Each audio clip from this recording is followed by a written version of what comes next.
आज भी हमारे देश में खूब परंपराएं चली आ रही हैं, कुछ प्रथा चली आ रही हैं जिनके प्रति लोगों में बिल्कुल भी जागरूकता नहीं है और इन प्रथाओं को आज भी लगातार यूं ही चलाया जा रहा है। इन प्रथाओं के तहत लोग आज भी चलते हैं, जिसके कारण कई जिंदगियां ना चाहते हुए भी बर्बाद हो रही हैं। आज की यह जो घटना है वह ऐसी ही एक घटना पर आधारित है, जिस प्रथा का नाम पकड़ुआ शादी है। यह एक ऐसी प्रथा है जिसमें लोगों की जबरन शादी की जाती है और इसी प्रथा के चलते आज 3 लोगों की जान चली जाती है। यह कहानी निकल कर आ रही है बिहार के बेगूसराय से, जहां 3 लोगों की एक साथ मौत हो जाती है। इस परिवार का जो मुखिया होता है उसका नाम उमेश होता है, जिसके 2 बेटी और 1 बेटा होता है, जिससे बड़ी बेटी की शादी हो चुकी है। जो बड़ी बेटी है उसका जो देवर होता है उसका नाम हिमांशु होता है। जब हिमांशु अपनी भाभी के घर आता है तो उसका लगाव भाभी की छोटी बहन से हो जाता है और धीरे धीरे दोनों एक दूसरे से प्यार करने लगते हैं। तो एक दिन उमेश इन दोनों को प्यार करते देख लेता है और उमेश उसी वक्त हिमांशु को पकड़कर उसकी शादी कर देता है अपनी छोटी बेटी नीरू से, क्योंकि ये एक दूसरे से प्यार करते थे। और उमेश हिमांशु के पिता को फोन करता है और कहता है, संजय जी, मैंने अपनी छोटी बेटी की तुम्हारे बेटे हिमांशु से शादी कर दी है और शादी में 15 लाख रुपए का दहेज भी दिया है और मेरी बेटी को अपना लो।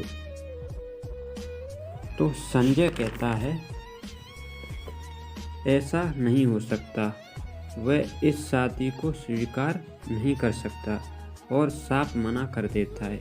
इस बात का रमेश को बहुत बुरा लग जाता है और उसी एक भी नहीं चलती।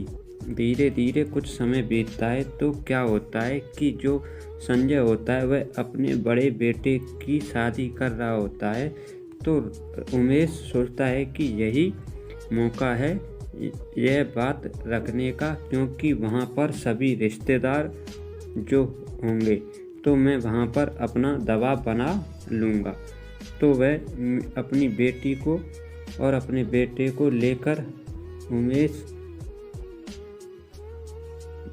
नीरू और बेटा राजेश को साथ लेकर और 15 लाख रुपए लेकर ससुराल जाता है और संजय से कहता है कि तुम मेरी बेटी को अपना लो। तभी वहाँ पर गोलियां चलने लगती हैं और 6 गोली नीरू को लगती हैं और 3 गोली उमेश को, 3 गोली बेटा राजेश को लगती हैं और तीनों की वहीं पर मौत हो जाती है। और जब यह बात उमेश के गांव में पता चलती है तो उमेश के गांव से कुछ लोग आते हैं और साथ ही में पुलिस जब आती है तो संजय और उसके दोनों बेटे वहाँ से भाग जाते हैं। लेकिन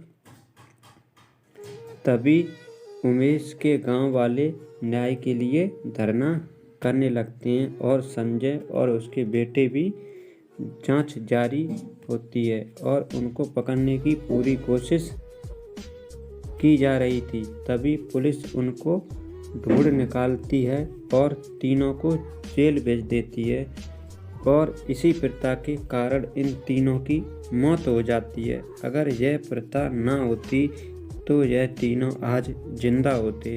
दोस्तों, प्रथाओं के चक्कर में कई जिंदगियां बर्बाद हो जाती हैं, क्योंकि ऐसी प्रथाओं के चलते रहने से कई जिंदगियां और कई रिश्ते टूट जाते हैं और बन जाते हैं। दोस्तों, अब हम आपसे विदा लेते हैं और फिर मिलते हैं ऐसी एक सच्ची घटना के साथ। दोस्तों, ऐसी वीडियो देखने के लिए चैनल को सब्सक्राइब करें और वीडियो अच्छी लगी हो तो लाइक शेयर ज़रूर करें।